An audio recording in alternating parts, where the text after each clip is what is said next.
One life with the fellas. One life with the fellas. Ooh, one life with the fellas is about to come on, y'all. Maybe it me, maybe it that, no. Maybe it did, maybe it white, maybe it black, no. Maybe it me, I'm from the mud, I'm from the mud. I got it all from the grid, taking the rig, taking the rig, taking the rig. Maybe it me, maybe it that, no. Maybe it did, maybe it white, maybe it black, no. Maybe it me, I'm from the mud, I'm from the mud. I got it all from the grid, taking the rig, taking the rig, taking the rig. One life with the fellas.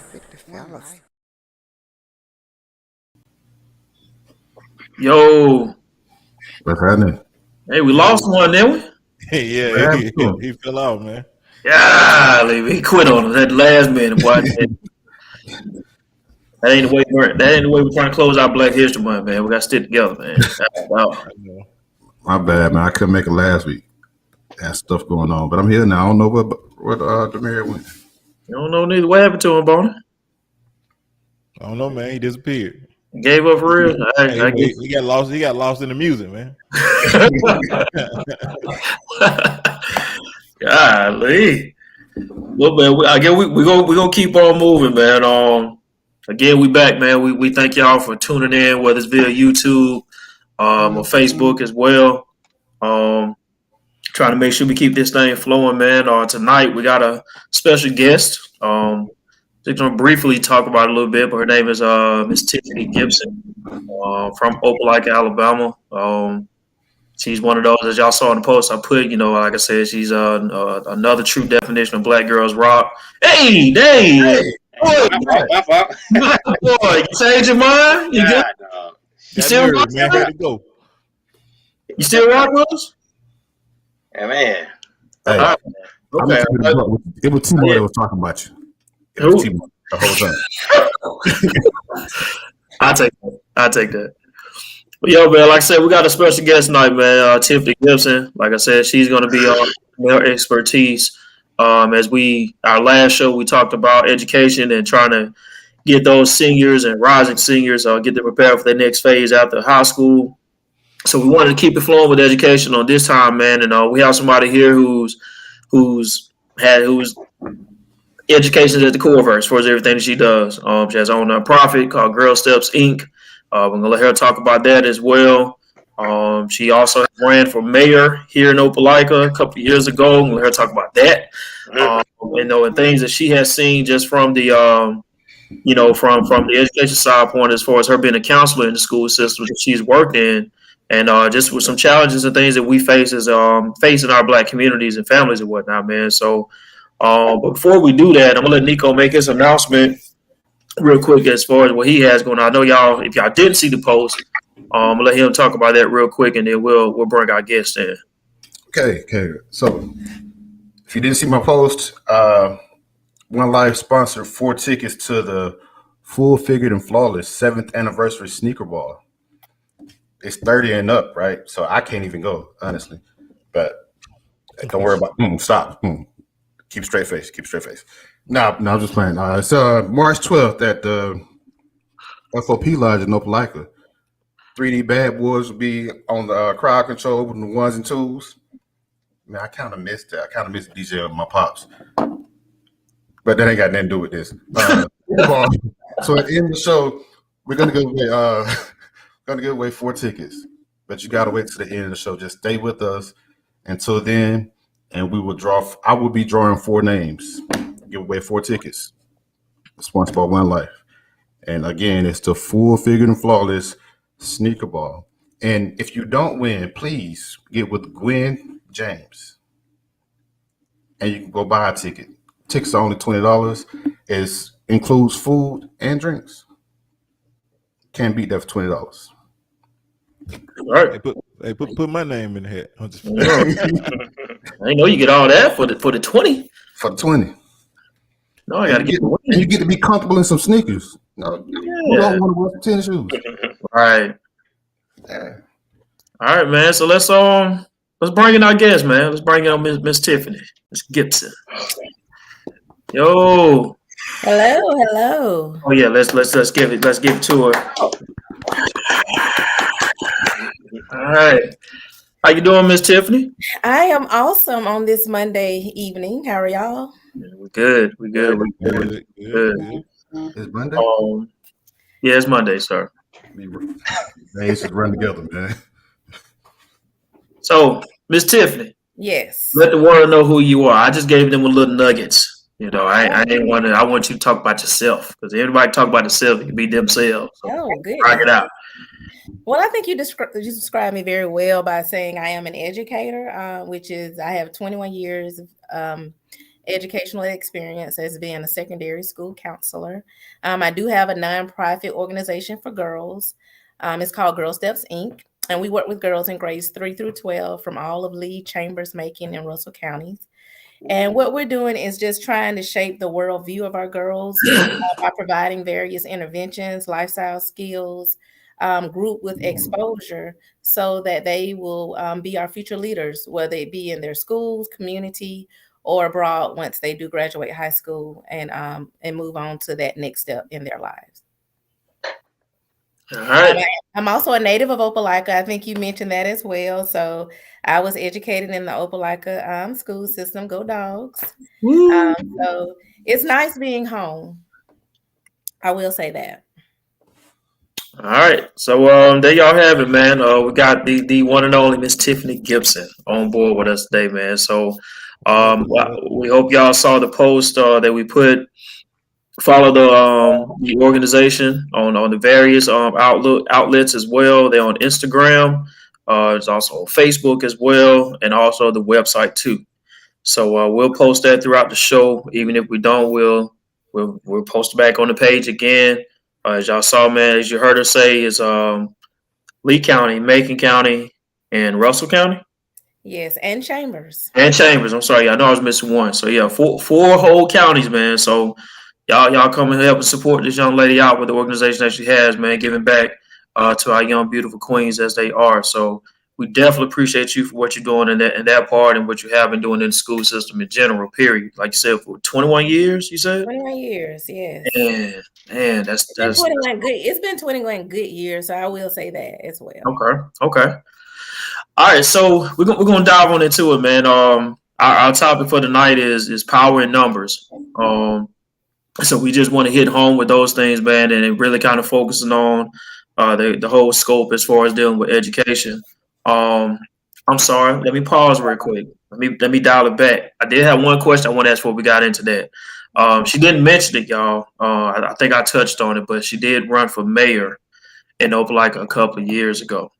So I know I've always wanted to know what was that experience like for you as a Black woman in a town such as Opelika, who is, I'm not saying it's racist or nothing like that, but you know, it's just Opelika is Opelika. Right. And you know, it's just like I look at it as it was like when Obama was running for president. You're like, okay, yeah, we never saw that happen, and then you got Kamala. She did what she did with the vice president. Like, man, we never saw that happening. So it's like never saw a Black woman running for mayor in Opelika as well, too. You know what I'm saying? So, like, can you just speak on that, man? Like, how was that for you? Like, what was the whole experience for that? Actually, it was a good experience. Actually, it didn't turn out the way I wanted it to turn out, but it was a great experience. I think because I was able to serve in an election before when I ran for city council against 3 men. Okay, but and I held that seat for 4 terms, well, for 4 years, 1 term. And it's just being in that seat, I realized that the real change that I saw that needed to happen could not happen from that seat. It was really whatever was happening with the day-to-day operations of the city. And with our form of government, the mayor is over the day-to-day operations of the city, and he oversees the money as far as where it goes. So I felt that if I wanted to see real change, that I needed to sit in that seat. So that's why I did run for that position in Opelika. As I stated, it did not end the way I wanted it to end, but I'm good. I'm okay with that right now. God gave me peace. Of course, I have my strength. I have a great foundation in God. So, hey, that was another reason why I did run. I felt like it was something that I was being called to do. I don't regret it. If I had to go back, I would do it again. I always said, man, when I saw your name on the ballot, and I said, look, regardless she wins it or not, I said she don't even know she's. I'm quite sure you did, but I don't know if you looked at it this way.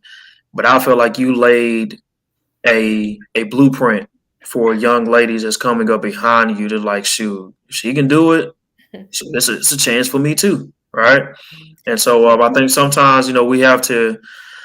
It's almost like you kind of be like a sacrifice for those to follow up behind. You know what I mean? Yeah. So, And I did it scared. I do a lot of things scared. I'm thinking like, okay, I don't know where God has me going with this, but hey, this is what He's saying I have to do, and I just do it.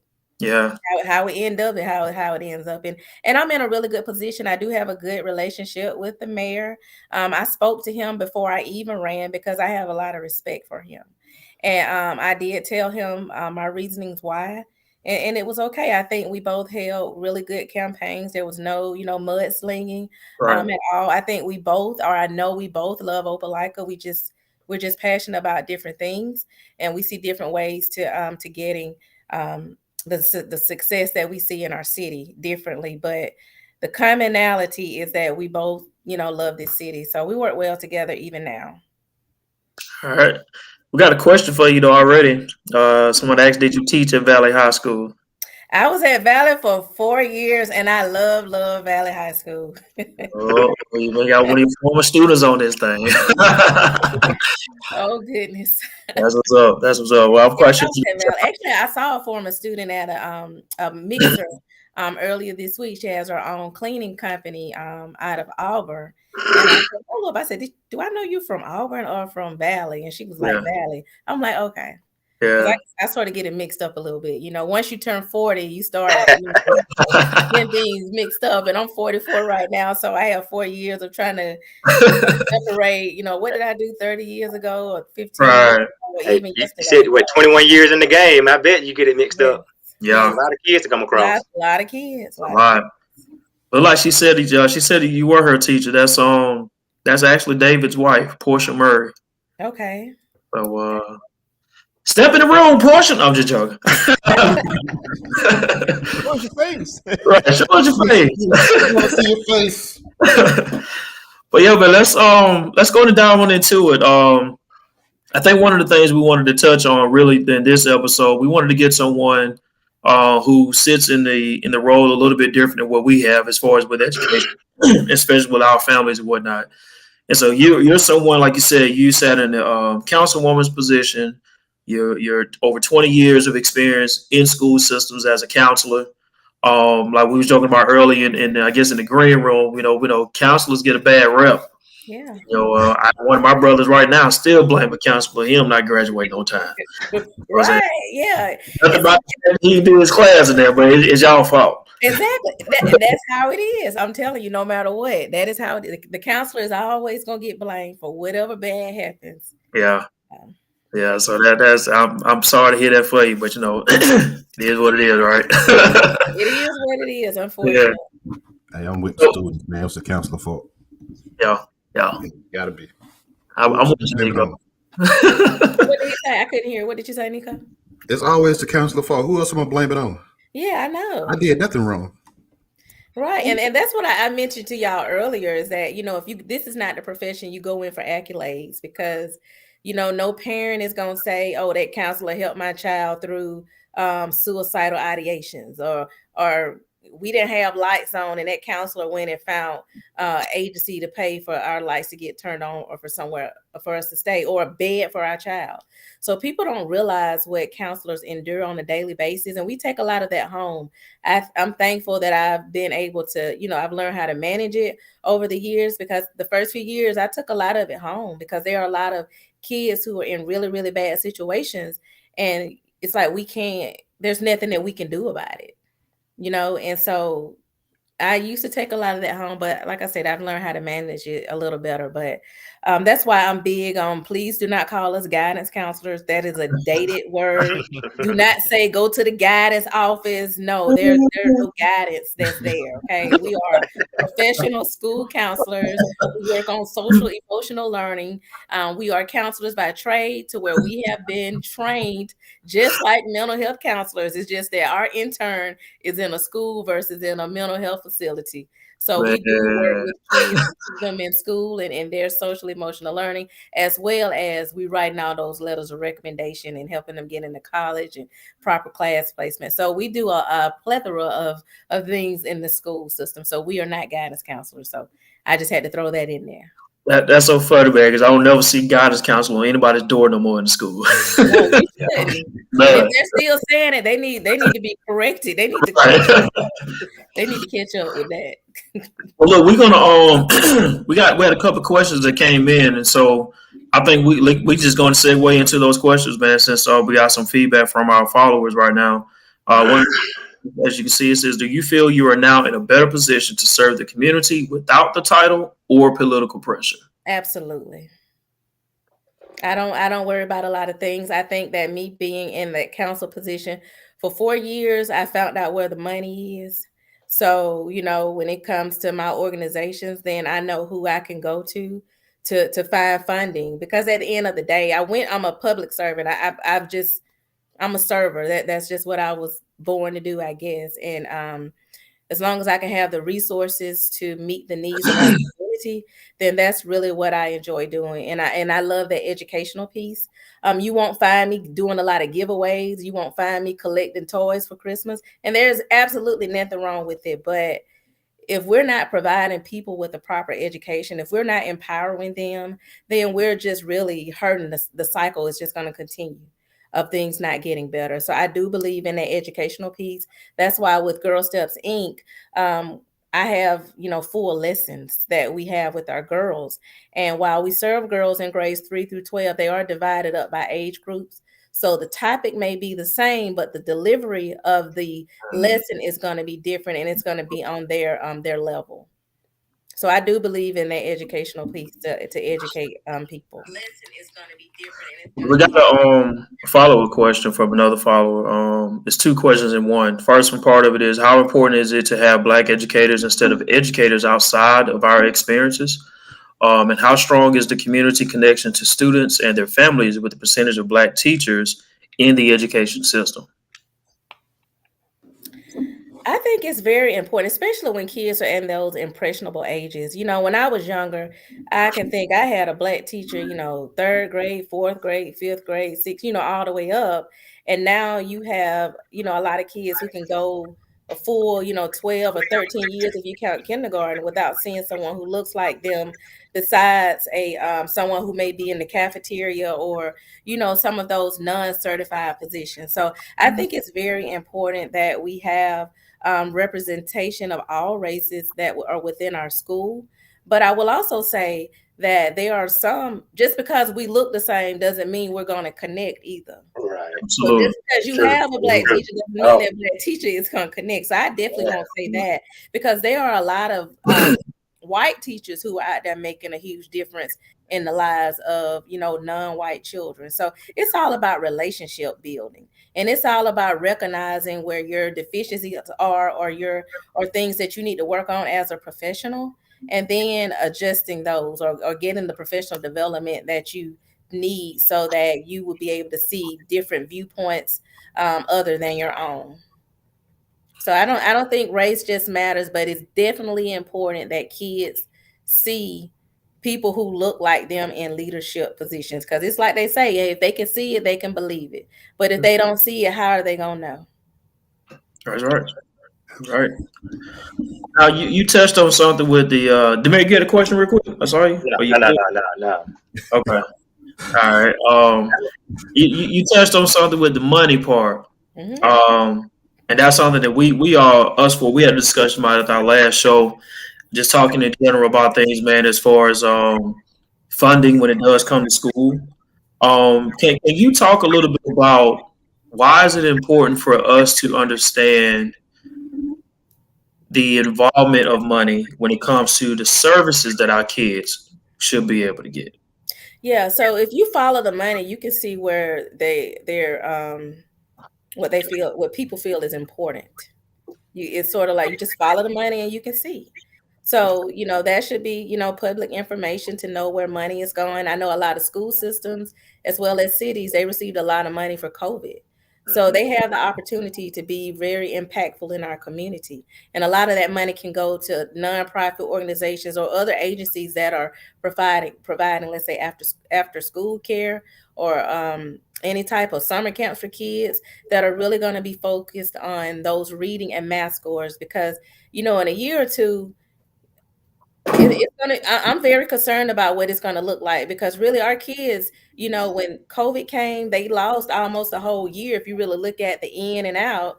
So we already had a large gap, especially with our socioeconomic or our free reduced lunch kids compared to our regular students, or our African American students compared to white students, as well as our special kids in special ed compared to non-special ed kids. So the gap was already there, but I think that COVID is going to widen it. So with the money that they have, hopefully they're going to do the right thing and put it in programs that are going to be aimed at, closing that gap, because once those test scores come back out, in the next year or so, it's going to be looking real shaky for a lot of school systems. How do you check that? Like, where, I know that's got to be public information, but where can like a regular citizen go out and say, all right, what are you doing with your funds at school? Well, I would think you can go to the school board. That's a request that you can make. Normally with the city, that information is going to be online. So I know each year they'll have, where money was spent from the previous year when they have the budget that's going out. So you can look at some things like that from a city point of view. But the school system is going to be separate from the city. So they receive their own money. And they get the money from the state as well as they get it from taxes that we pay by living in the city. So that information should be readily available for citizens. I just think a lot of people don't think to go and ask. That's something that's a task of the school board. That's why it's very important that our school board are abreast of everything that's happening as far as our test scores, and that they also have the expectations or high expectations of our school leaders, because they are the ones who pretty much make the rules and help with the operations of our school systems. Hey, Yeah, I'll piggyback off that. It's the so for that, the American, for everybody, it's and it goes for anybody, any public or local or state agency. It's called the Freedom of Information Act. So all you gotta do is request that information. I forgot that it's like 10 or 15 days that they have to respond. If they don't respond within that stated time, and it's outlined in Alabama code, if they don't respond in that stated time, you can file litigation and receive funds for them not responding with that information. But like she was saying, when you go knocking, people know you're watching, so they're more likely to be cautious with the way they're using funds, unless they just don't care, right? But more than likely, they're going to be like, oh, somebody's looking. What are they looking for? Or if they're trying to cover up something, then it all roll back. But you have access to that information at any time. Everybody has access to that as a citizen of a county or of the state of Alabama. You have access to all the information. Well, she touched on something that's very key. She said, and I agree with her. We should know that we can be able to go and access and have these things here. But think about those who are in low income areas. They don't know nothing about that. Mm-hmm. Yeah. And then on top of it too, they're not even gonna want to go and ask. You know what I mean? Where the money going, anything like that. And that's a whole nother conversation, a lot of things of why that's the case, right? But at the end of the day, I hope if there's anything y'all can take from it, like, do understand and know you can go and ask and request this information there. And somebody just dropped it in the yeah. See, Glenn just posted. Yeah. And I will say most school board meetings are open to the public. So people can go to those meetings. I know like the city council meetings are open, and it would be very disheartening to to just not see any type of representation at the meetings. There were some times we would have council meetings where there may only be, 10 people in the audience, and maybe 8 of them are, department heads for the city. So low, citizen turnout. I can admit, I haven't attended many meetings since being on the council. I do try to watch them via Zoom, because now that they have a YouTube channel that you can watch them on now. So I do that, but we do need to get more citizens participation. And I think, in the beginning you were saying, with numbers, we can do a lot with numbers. We can, do a lot. It's just that people don't go until there's a serious issue. And then we're trying to, be reactive with it instead of being proactive to go in and say, hey, we are here. But I think that if we take the position of working as a team, working versus working against, I think that we can be more successful with getting things that we need, whether it be in the school system or within the city, because we all have a responsibility to be involved and to do our part. So let me ask you this: when it comes to the board, then how is the local boards, members of the board, how are they elected to their position? It depends on the city. How we are, I know I can look at Auburn and Opelika. Pretty much they are appointed by the council picks the person, and then they, they vote on them. Normally the mayor would say, hey, this is the person, and then, you vote on them that way. So Okay. that's not an elected position. That's something that when I was running for mayor, that was something that a few people stated that they would love for the Board of Education to be elected. And I get it, because, when you have people who are in these positions, many times they're in these positions for years and years and years and years, and sometimes people need to roll off so you can get some fresh ideas who are flowing in. But I definitely can see the election. When you are elected in a position, you're going to make sure that you are holding people accountable on all levels. But when you are appointed, hopefully you still make sure you're holding people accountable, but it's really no pressure, on that end, because the people then put you in the position. So no matter how many times they call you, you can say, okay, I'll check on it. And you may or you may not check on it, but that's nothing that the people or the citizens can do, because they didn't put you in that position. I think we all can agree I can see that. both ways for that. I think we can all agree that an appointed position is basically somebody as like-minded as myself holding a different position in a different way. So it's usually typically somebody with my same ideas and values. Just basically, if I need to call you to carry out my bidding, then I can count on you to do so, basically. Right. And a lot of times, unfortunately, a lot of people don't like to rock the boat, but sometimes I say the boat need to be flipped over, at times, especially when, the whole goal for any, I'll say, since we're talking about a board educational system, is to go from good to great. So you have to figure out how you're going to get there. You can't just be stagnant and just keep saying, oh, we're good. How are you good when, I'm looking at, where are you ranked in the state? And when you look at Alabama, when it comes to the educational system, we're pretty much we're almost last in the state. Yeah. And if your school is not, in my opinion, a top 20 or 25 in the state, you're behind. Right.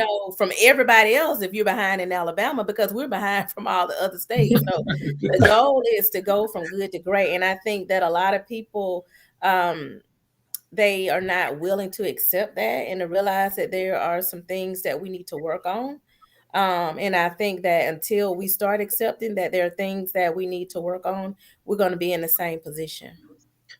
So I got one question. I'm going to go to some of the comments that we have on the thread as well. So just for clarity, those that sit on the board, there's not a set time they're supposed to be on there. They can sit in that position as long as they want.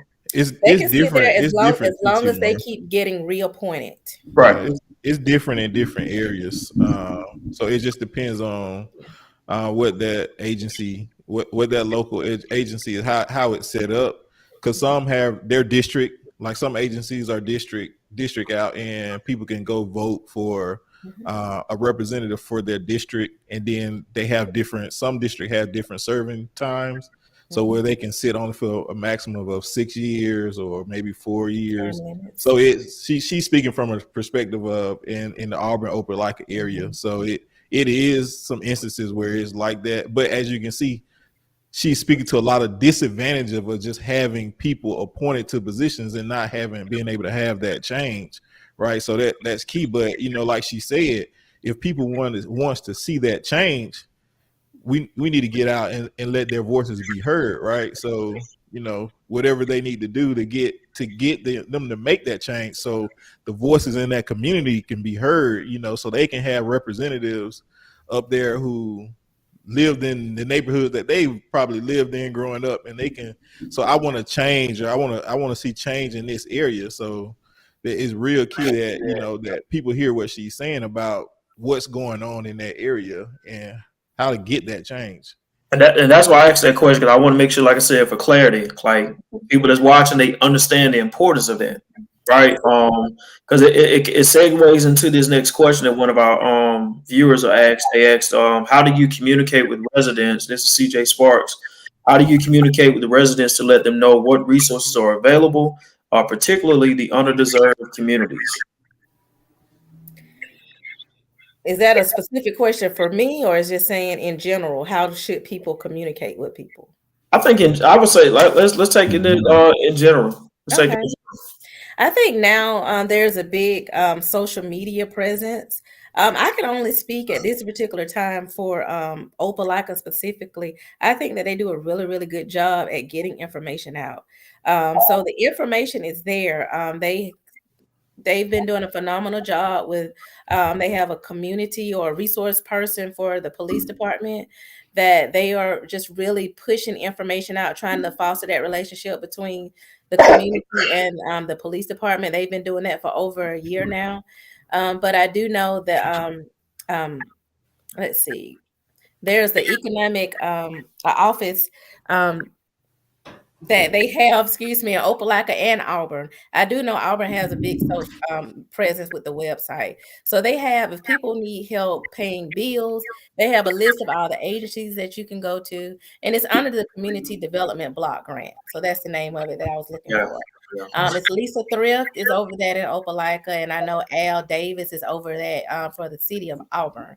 I'm unsure about the other areas, but there's money that we get based on the census. I saw that on one of your topic lists. So that's why it is important to do the census, because the amount of money that each city receives depends on the number of people. Of course, Auburn is going to automatically get more money because they have the university and they count those kids in their the census data. What?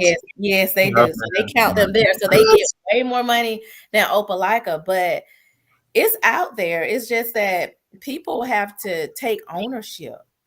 We can't expect people to just come and knock on our door and say, here are resources for you.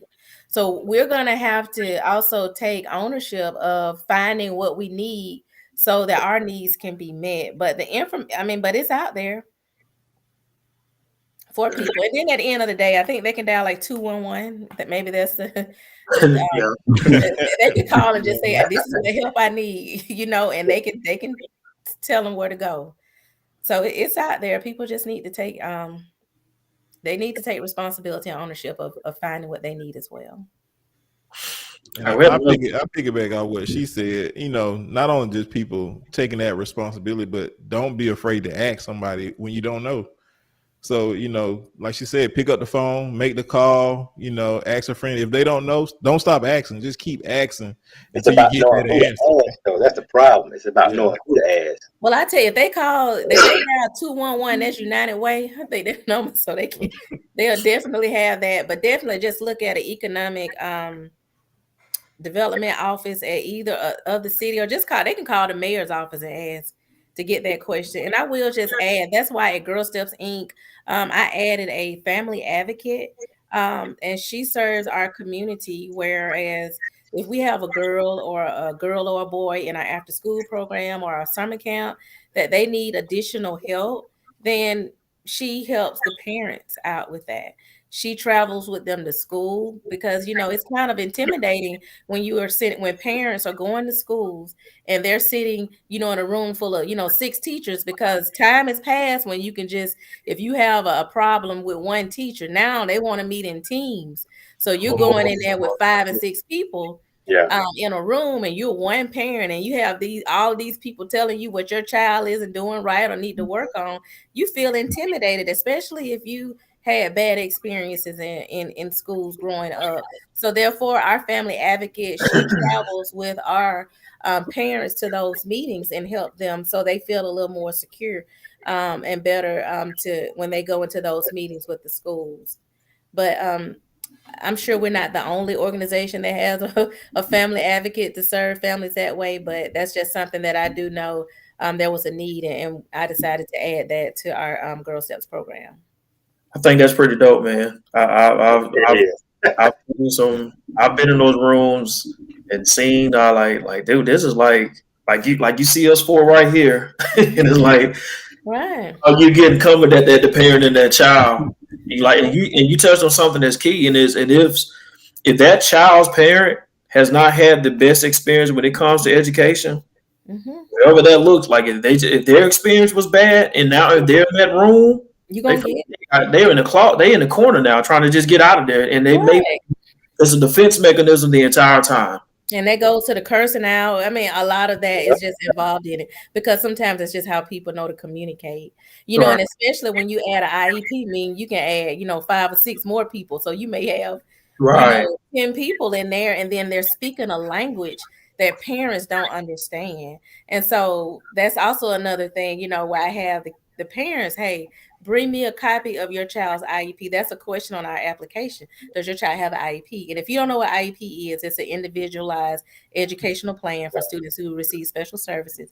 So it can be an IEP, it could be a 504 plan. I ask them that question. I tell them to bring it to me because I want to look over it. And so if I have a kid who's having issues in our program, or they're experiencing issues at school, I look at that plan and I say, hey, you need to tell them to reconvene that meeting, because this right here, they're saying to make sure that they're actually following what they said that they're supposed to be doing, because at the end of the day, that's a legal document and everybody need to be going by that document. And if it's not working, then we need to put some other type of intervention in place to try to work, because that's not being effective with that kid. Let me ask this question here. This one of our viewers asked, but I want to ask it to everybody. See if y'all give whatever opinions y'all have on it. And it says, this from Tina Milner, it's my sister. It says, what ideas do you think we need to do to get Alabama out of being behind educational? So what you think? Hey, I just think we need to take it one step at a time. Reading and math is everything. If you can't read, you can't do social studies, you can't do science or anything. Yeah. So I think that we need to really invest in reading for our kids. And we definitely need to make sure that we're investing in math as well as engineering. We know that's a biggie that's happening in our area. But I just say, instead of looking at it as a whole state, that's going to be really tough. So we need to just break it down and look at school system by school system to make sure that we're meeting the needs of our kids. And if each school system were to take that approach to meet the need of the student when it comes to reading and math, I think that it'll have a domino effect. And of course, the state would get better, but we just have to do it one school system at a time. I don't think there's no easy fix, and there's no big one thing that, we could do to change the state. Totally agree with Tiffany. Come on, man, like you was bubbling. I totally agree with it. What you saying, Murray? I'm sorry. No, I got a follow-up question. Go ahead, Nico. I totally agree with Tiffany, but I think the reason, I'm just trying to see how to word it properly. I think that the whole school system as a whole is kind of off, because it's like trying to test a monkey, a giraffe, a fish, and a goat on climbing a tree. Of course, the monkey's going to be the smartest one. That fish is going to fail every time. So if you don't actually break down to teach each kid on their level, then you're going to get that every time to where kids are not excelling as they should. If that Well, makes let sense. me add. I guess the thing with that is that sounds good, right? Okay, so that sounds really good. But what teachers are faced with is that you have everybody in the class together. So you could have a kid who may be on a third grade reading. Let's say you're in a ninth grade. You're a ninth grade English teacher. You may have two kids who are on the third grade reading level, one on the sixth, you know, 5 on the 8th grade level, and then you got the rest on the 9th, and you know, some up with 11th grade. So they're having to teach all students. They have several kids in there with different educational plans or IEPs or 504 plans. So it's very difficult. I will say that for teachers to actually teach. That's why it's going to be very important that our systems, especially now that they are investing in viable programs that are aimed at providing reading and math skills to students and helping them out, because the teachers, they can't do it all. And at the end of the day, education is a partnership. And I think that that's what some people fail to understand. Yeah. It is not just that teacher's responsibility to teach your child English. Absolutely. As a parent, you have a responsibility. As a student, you have a responsibility as well. So I think that if we start looking at the educational system as a partnership versus what they're not doing at the school, I think that we will be better as a community. But the school does have the resources that are needed to assist with some of those other organizations that are also providing after school programming for kids. And I'll tell you this, when I was in, I had the opportunity to travel to South Korea to learn about the educational system there. At the school that I was at, we had a high, Korean population. So we went over there and they have Hakwons. And so it's not that these students who are in Korea are just smarter than our kids. It's just that they're learning more hours per day than our kids. Our kids go to school, they go home, that's it. They may go to a after school program or somewhere and they playing all day and they do the little homework and that's it. But those Hakwons that they do have that's in South Korea, they have them like for different areas. It may be a reading one, it may be a math one. So their school doesn't end at, let's say just for us at 3:00. They continue. It may be an hour and a half on down, but they're getting that reinforcement in the evening hours and then they're going home. So that's why I say, it's very important that we are looking at the viable programs in our community that's providing that service for our kids, because they're not going to learn everything in the school day in 50 minutes or 90 minutes, however long it is during the daytime. So they're going to need something in the evening. And unfortunately, some parents can't help their kids with their work. I think we forget that even you have some kids who may have learning disabilities who are in our schools. Now we all have children. So everybody's not, savvy. Education, I guess, savvy when it comes to knowing reading or knowing math. And they can't afford the tutoring that comes with it. One summer I was thinking about placing my child in a program at a local camp. And for 1 week, it was going to cost like over $500 for that 1 week. Now you tell me, and I don't make bad money, but you tell me who can afford that for 1 week? I'm going to give up $550 for my child to be in this big reading program. That's not going to happen, So we need to get smarter with the money that we have coming in. At the school system again, to make sure that we're investing in programs that are proven successful for our students. If we want to see change, that's if we're really interested in seeing change and closing that gap. I always say a child only educated at school is an uneducated child. Mm-hmm. And then people don't actually use the resources. Like, I know I clown a lot on Facebook every day, but it was one day I literally I would tutor your child for free in math. Like, I do math for a living. Not one person called me. No inboxes, no nothing. I'm like, y'all don't care about y'all child's math or school or anything? Like, or is it just the person that was coming from? Was it the messenger or message? Which one was it? It could be both. It could be both. A lot of people. I think a lot Maybe they thought you were joking. It's a messenger. But it is hard. If you have two youth programs side by side, you have one that's focused on, let's say, athletics. Athletics is very big in our community. You have one that's focused on the educational piece. Of course, you're gonna have more people at that athletic program than you are gonna have at that educational program. Easily. So that's just the reality. But we have to try to find a way to say, okay, it's good for you to be, interested in your child playing this sport. And they could be the best, athlete in the world. But if those grades aren't right, they're not going to qualify through the eligibility center to go off to college and play anyway. Right. So we have to learn how to balance things, out. And we just have to, we need to, continue trying to raise well-rounded kids, but we definitely need to have that balance to say, okay, yeah, you play a sport, but hey, you need to be doing this educational piece is just as important as you playing that sport.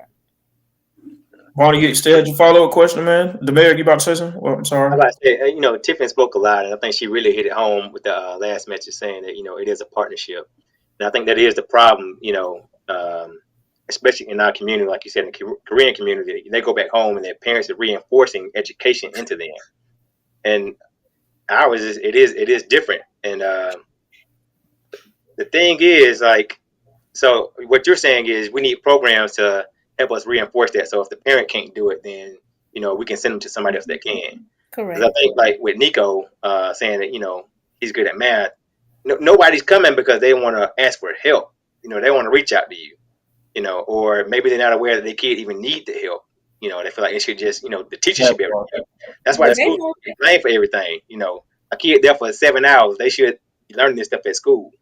But let me add, I think an issue with that is going to be now we're in a society where the parents are allowing their child to make adult decisions.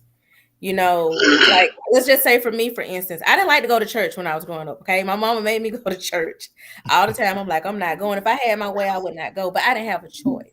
That's why you're so quiet. That's why you're so quiet. And there are a lot of things that I was exposed to growing up that I did not realize why my mom was doing until I got older. Let's say, for instance, let's just say something as simple as going to a nice restaurant. She would tell my sisters and I, you need to go in there, even if you can't afford the food, go and order a dessert. Because the exposure is everything. As I stated earlier, if you see it, you can believe it. So we would go in there and we would do just that. And now that's something that we enjoy going to just, we can eat now, we make money. So we can eat. But I think now a lot of parents are allowing their kids to make these decisions, or they'll say, oh, well, I'm going to see what she want to do. I'm going to see what he want to do. And it really shouldn't work like that, because at the end of the day, as long as it's not harmful to them and it's something that's going to help them, you're a child, I pay the bills, you need to go, this is what you're going to do. And I don't think we have a lot of that going on now. So that would, explain the low numbers when you have people who are offering tutoring, tutorial type programs, that you have low turnout, because it's not that they don't know their child is not being successful in school. It's just that they're not forcing them to go. Hey, but everybody that's watching this right now, Universal. Don't DM me now about math tutoring. Call Timar. I'm probably going to be busy somewhere cooking. Call Timar. He'll help you out.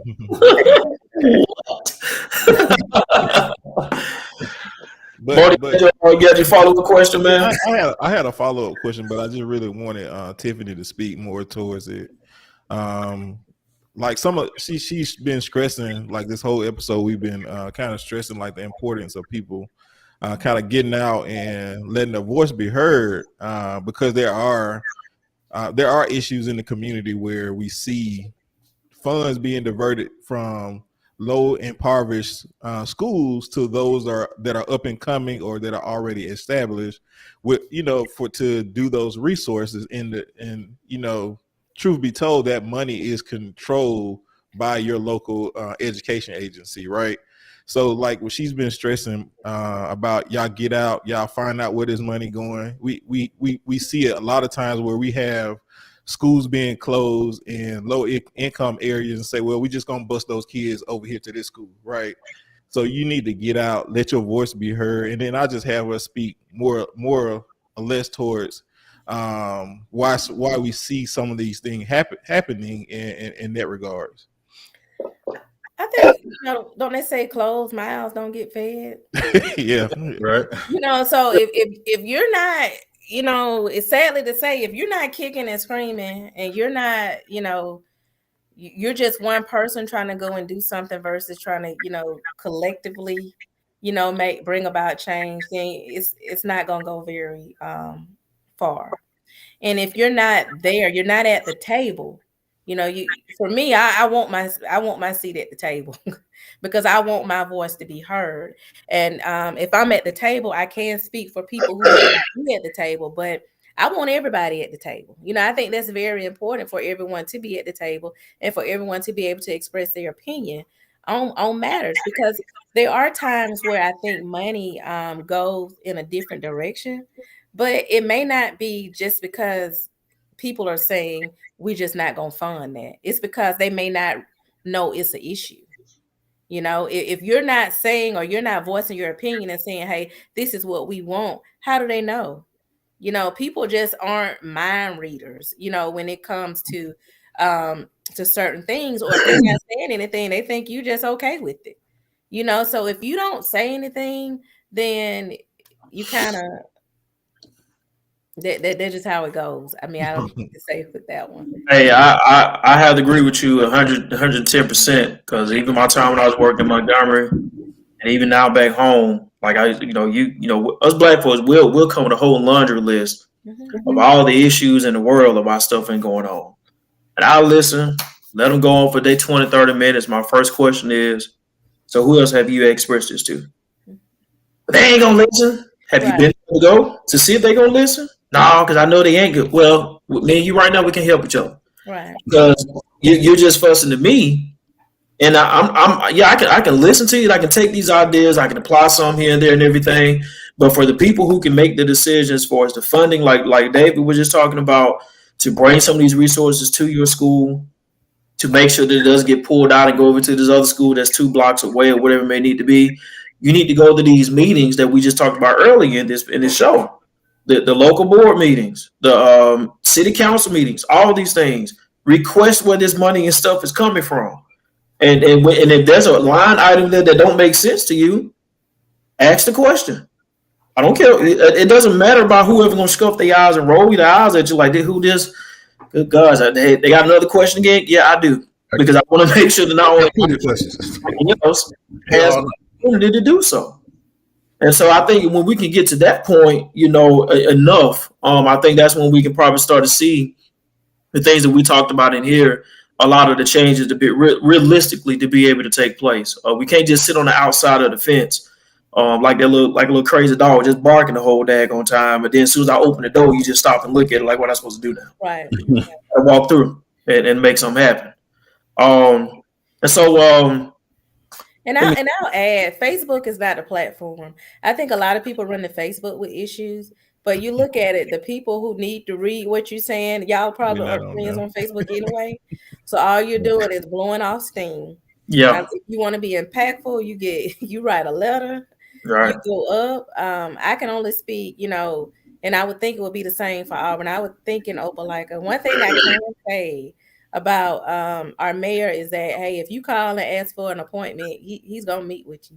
So I will say that. So at least your voice can be heard. Now I can't say, something's gonna change, whatever you want. It just depends on what you want, if it's gonna change, but he will listen. And I would think, and I would hope that would be the same way for all other cities as well, to where they will listen to you. And at the end of the day, we have to understand that what decisions are made is going to be for the greater good. So you may have an issue that you are very passionate about and you want something to change, but it may not be for the greater good. But I think as long as you can go in and voice your opinion, then, that's something that you need to do, even if it's not. But you definitely want to associate it with like-minded people, And when you do go in, you need to have several people with that same concern. And you just need to go in a certain way. Going in trying to embarrass people and fussing, that's not the way to handle a situation. And I think that sometimes we get so frustrated because we've allowed things to go on and on without tackling the issue in the beginning, that we get so irritated and angry, and we often go in the wrong way to address the situation. So that's something, I think that we could definitely do better. And I will just say, as a people, when it comes to trying to bring about change and not wait for one bad thing to happen. I know a lot of people argue about coaches, and that seems to be the only time we'll come together that just in my experience sometimes about, a coach. And it's like, that may be an issue. I don't deny that, but there are some other things that we need to be focused on in addition to that. So let's kind of get our things together, jot down our top 3 or 4 concerns, and then try to push it, go in to see how, and just going with the mind of saying, how can we work on this together to make this better versus you better, this is what you need to do. Because again, as I stated, partnership. It's a partnership. If you're doing something with the city, it's a partnership. If it's something with the school system, it's a partnership. I want to touch on one more thing, kind of going back to the last thing you just mentioned about with the partnership. And then we'll let Nico do the drawing because we'll get ready to kind of wrap this show up for tonight. One of the comments was from Glenroy Cole. And Glenroy, you've been dropping a lot of good stuff in it, man. We just had a chance to get to everything that you've been, whether it's a question or whatnot. So not letting you know we don't see it because we do. He did make a mention about Kumon. I think that was in Auburn or still is in Auburn. And that's a program that basically helps focus with the reading and math that Tiffany was talking about earlier. So, that's something that you're not familiar with. As you can see there, we got it down at the bottom. Go out there and research it and look for yourself and see if that's something that your child may need, because that is somewhat of additional service that is there here offered. I remember when I was in Montgomery, that was something that had similar that called Sylvan Learning Center. Kind of the same thing. It was like an additional tutoring program. And I would refer kids to go over there with their families to help them to get some of that additional stuff to kind of combat like what Tiff was talking about, where school hours not only 7 hours, is roughly coming in about 8.5, maybe close to 9. But it's just focusing on nothing but educational things that you need.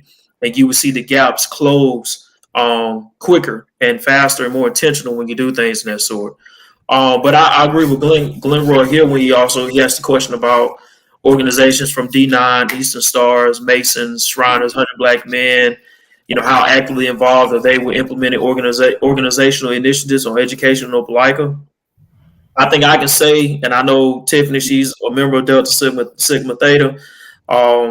Myself and Murray, we're part of Alpha Phi Alpha Fraternity Incorporated. So I know for a fact between these organizations, not just our two, but just the D9 in itself and the 100 Black Men, everybody is doing their part to try to help close that gap. But slippery slope with that is everybody's doing their part. So it's not, are we really kind of working together where we can maximize the resources that we have? Or is it like, okay, we're doing ours, y'all got y'all's, okay, that's good. We see what you're doing, boom, boom, boom, boom, boom. And sometimes we kind of like, and especially in like an Auburn area where the area is so small, we probably gonna be pulling from the same group of kids. Mm-hmm. So why not let's max it and let's do it together. Your resources you may have some resources that I don't have. But when we work these things, like you said, with the partnership and everything like that, hey, it takes flight. And the last thing I had to say with this, and we'll let Tiffany get her coming in. We'll go with Nico. Going back to what we talked about earlier as far as some of the changes and things that we can do. My biggest stickler is and this is something that we all need to take into consideration too when you're talking about your board and their role. And we got to focus on the hiring process of the teachers in our school systems. If you know for a fact your child goes to a school and their system is predominantly African American, and I'm not saying you can come in there and say, hey, you need to hire such and such, such and such, but you can make enough of a voice. Again, the power in numbers to let them know, okay, when can we start seeing some teachers in here that, going back to Tiffany's point earlier, not saying that all of them are going to get it right, but we do have some students, because they do grow up in these low impoverished areas. If they see someone of a different color, especially if they're Caucasian, shut down. Your op, as they call them now. You know what I'm saying? So you don't stand a chance. And then sometimes the only way you can better really understand that, if the households come into these meetings and let these folks know, my child does not feel comfortable in these schools because of X, Y, and Z. Because of X, Y, and Z. And so that's always been a stickler of mine, you know, when it comes to certain school systems. You know, when you got a predominantly, you know, because I call a spade for spade. You're not going to see a predominantly white school system hire more black kids, black teachers to teach in their school systems. You're just not going to see it. So why do we sit back and sell them when we have a predominantly black school systems and they hire majority white? Make your voice be known. Put the power numbers there. Put these folks that are in these positions, that are elected, have been there for 20 years, however long. Let your voice be known and let them know what your concerns are, so you can really get the concerns addressed by your child, not only your child, but your neighbor's child, and so forth and so forth. That's my little bit. All right, Tip, go ahead, and then we're going to turn it over to Clovis pulling his numbers. Well, there are a couple of things I want to say. I'm trying to remember they're over 40 years old. I think with teachers, it goes to recruitment. And I think that some people don't want to be intentional, but there are times when you have to be intentional with what you are looking for. And it's okay to be intentional. And, you know, if it means that you need to start recruiting at HBCUs on their recruiting days when you're trying to find teachers, then that's where you need to go, and that's what you need to do.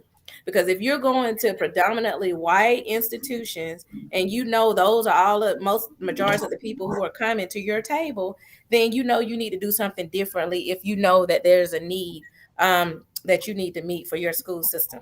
Another thing too, I think it was a Mr. Cole, the question, I think, about, you know, the Divine Nine. And yes, I am a lady of Delta, the best around. But anyway, yeah, I think that a lot of those organizations are definitely doing their part, but they have more mentoring style programs.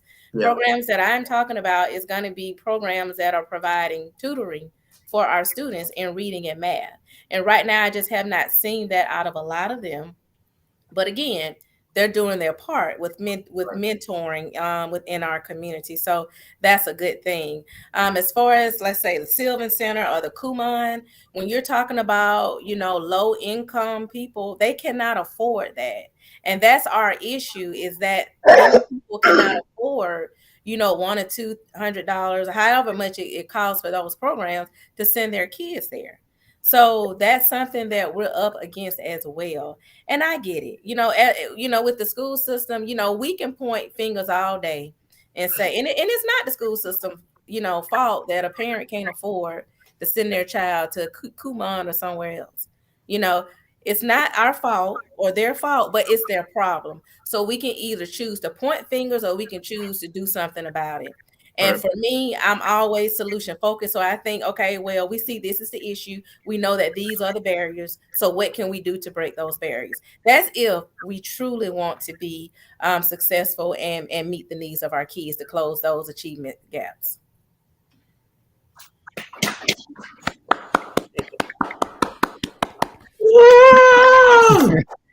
Gotta get some sound effects on here, man. That thing down, that Tip.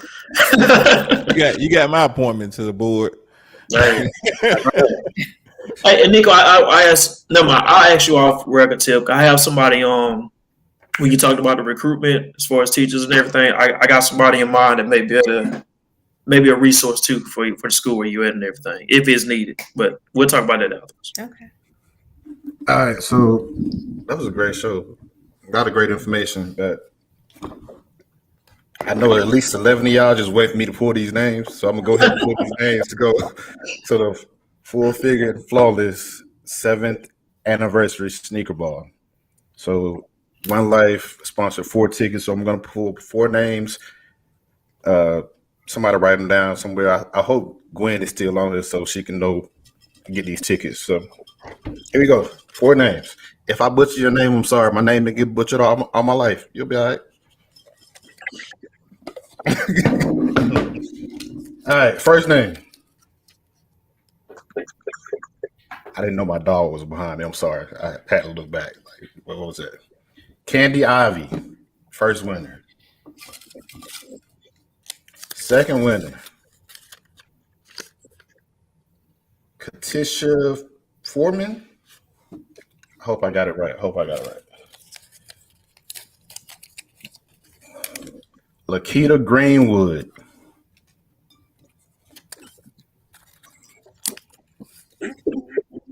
And Shanika Robinson.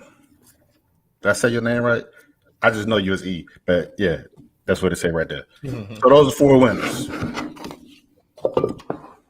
4 winners. Congratulations. Yeah, I get to go to the sneaker ball on us. And as we close out the show, like I always say,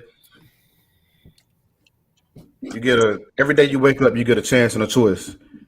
Be intentional with that chance and that choice. If you want to see change, be the change you want to see. And with that, I love you. Have a great day on and with purpose. Peace and blessings. Thank you again, Tip. Thank you.